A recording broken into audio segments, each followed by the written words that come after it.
kembali di Indonesia Morning Show. Sesuai dengan ketetapan dari pemerintah bahwa Idul Fitri akan jatuh pada Rabu esok. Nah, kira-kira bagaimana situasi yang sudah pengamanan yang sudah dilakukan oleh kepolisian terkait dengan perayaan dari Idul Fitri ini? Kita akan langsung membahas bersama dengan Kombes Pol Awi Setiono, Kabid Humas Polda Metro Jaya. Selamat pagi. Selamat pagi, Mbak Sarah. Selamat pagi. Kalau sampai saat ini, Pak, kita tahu biasanya hari raya kan kita menginginkan kenyamanan untuk merayakan gitu. Nah, pengamanannya saat jelang dan juga ketika hari raya nanti seperti apa sampai saat ini? Memang betul ya, kita menggelar operasi Ramadhania ini kan selama 16 hari. 16 hari dari 30 Juni sampai dengan 15 Juli. Itu ada beberapa pentahapan. Yang pertama kan yang jelas, tahap pertama kita sebelum Lebaran kita mengamankan terkait dengan mudiknya ini. Dan alhamdulillah kemarin H-5 kita sebenarnya sudah clear.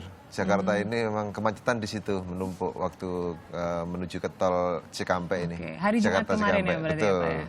Kemudian sekarang ini kita nanti tahap ketiga terkait dengan persiapan malam Lebaran. Tentunya nanti malam kita melakukan pengamanan malam takbiran, dan nanti sore kita sudah jam 4 itu sudah melakukan apel dan langsung insert ke titik-titik yang kita akan lakukan pengamanan.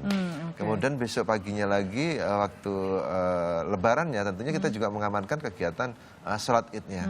Sholat idnya. Itu yang tahap kedua. Yang ketiga tentunya nanti setelah Lebaran, pasca Lebaran kita akan mengamankan terkait arus balik. Arus balik, oke. Yang kalau begitu kita mungkin saya ingin tahu terkait dengan pengamanan dari malam takbiran terdahulu nih, karena malam takbiran nanti malam gitu. Apa yang dilarang dan seperti apa nanti kalau misalnya memang ada orang yang mau melakukan pawai dan juga konvoy, itu bagaimana pengamanannya? Memang betul, kemarin itu ada beredar isu terkait dengan larangan-larangan takbiran ya. Pada kesempatan yang baik ini saya selaku Kabid Humas Polda Metro Jaya juga menghimbau kepada masyarakat bahwasanya pada intinya Polda Metro Jaya tidak melarang terkait dengan takbiran keliling ini. Cuma kita memang harus sinkronkan, kemudian kita bersinergi, kemudian tentunya ada laporan dari masyarakat.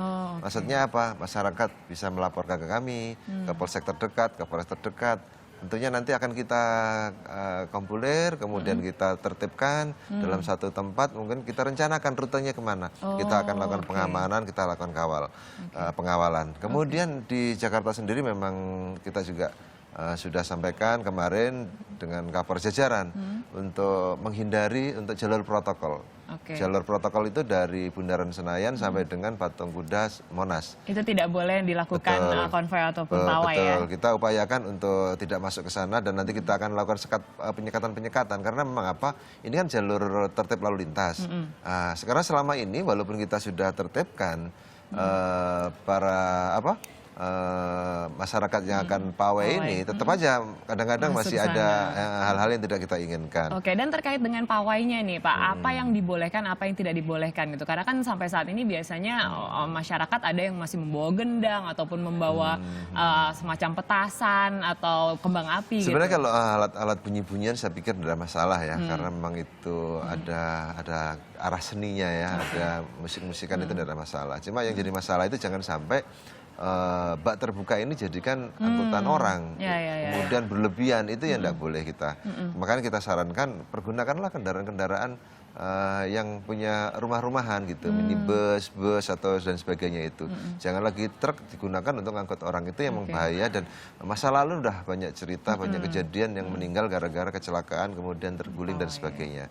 Kemudian tentunya jangan juga menggunakan bambu-bambu, kayu-kayu yang panjang, bendera-bendera, yang itu juga nanti akhirnya mengakibatkan hal-hal yang tidak diinginkan. Belum lagi menjadi sampah nanti ya Pak. Betul, jangan juga membawa petasan, jangan juga membawa sajam. Hal-hal itu kan nanti akan merusak kekhidmatan kita melaksanakan ibadah malam takbiran. Karena ingat loh, malam takbiran itu ibadah loh. Betul. Nah, itu yang kita sama-sama jaga kesuciannya.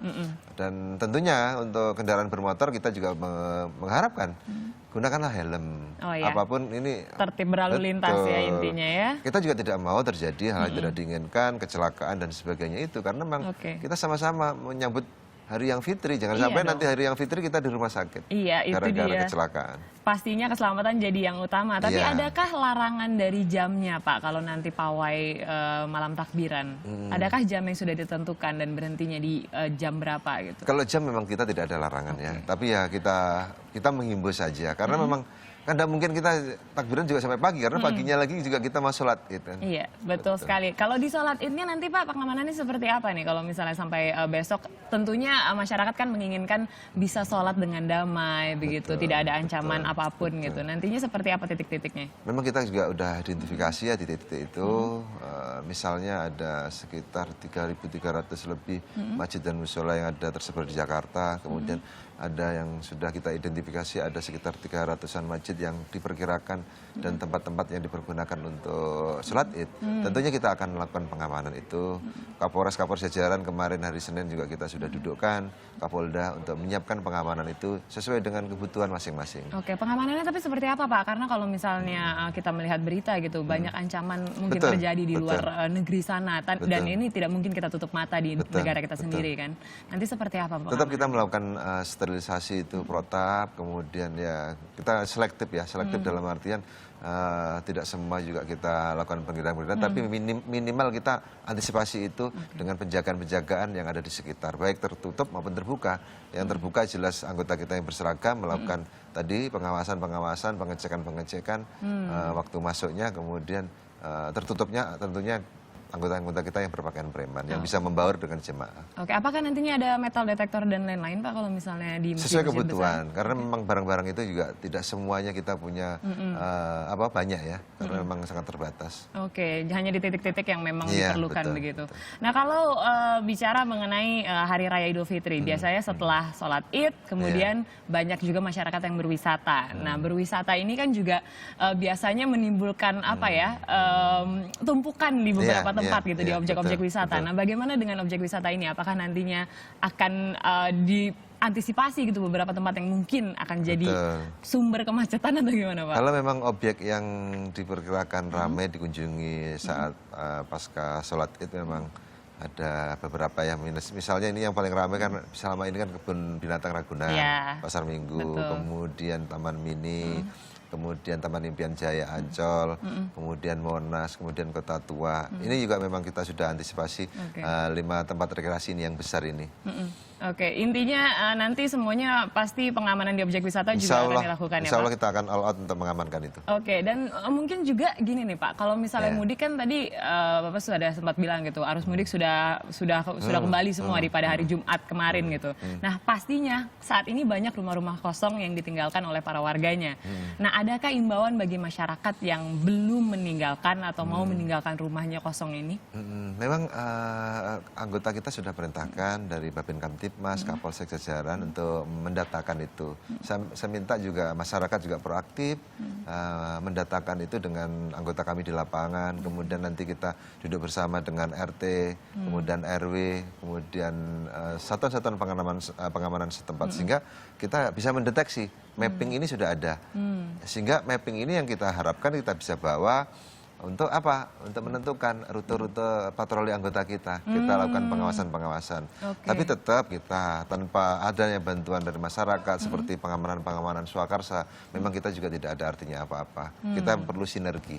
Oke. Kalau imbauannya Pak sebelum orang meninggalkan rumah biasanya ada nggak hal-hal penting yang memang harus harus diperhatikan dulu gitu sebelum kita meninggalkan rumah seharian atau yang jelas di samping terkait dengan kriminalitas kita juga antisipasi terkait dengan kebakaran, karena memang selama ini juga kita baru kemarin lusa juga ada kebakaran ratusan rumah di Kebayoran Baru ya, kita sangat menyesalkan terjadi itu. Untuk itu ya langkah-langkah yang perlu diambil tentunya listrik itu harus betul-betul clear, jangan sampai masih ada yang hidup, itu harus dipastikan. Kemudian gas, aliran gas di rumah misalnya di kompor gas, kalau bisa regulatornya kita cabut sekalian biar tidak ada aliran gas itu.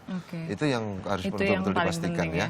Kemudian ya jangan lupa namanya juga kita tinggal rumah ya, berarti jendela, pintu, pastikan pagar, kalau perlu double kunci ya, itu kita harapkan demikian yang terjadi. Artinya warga juga harus waspada begitu ya Pak. Kemudian kembali lagi tadi proaktif kepada RT RW dilaporkan. Keamanan dari lingkungan setempat. Terima kasih banyak Pak Awi, selamat bertugas. Nantinya juga kita akan melihat bersama begitu, karena kita mendambakan hari raya yang memang nyaman dan juga aman untuk semua bisa berdoa bersama begitu ya. Dan juga kita juga mengantisipasi itu nanti arus baliknya ya Pak, yang diperkirakan kira-kira Insya Allah kita siapkan. Kira-kira hari Sabtu Minggu ya? H+3. H+3, itulah tadi. Oke, selanjutnya kita masih akan bicara mengenai informasi menarik yang bertema Islami, akan hadir di Muslim Corner. Tetaplah bersama kami di Indonesia Morning Show.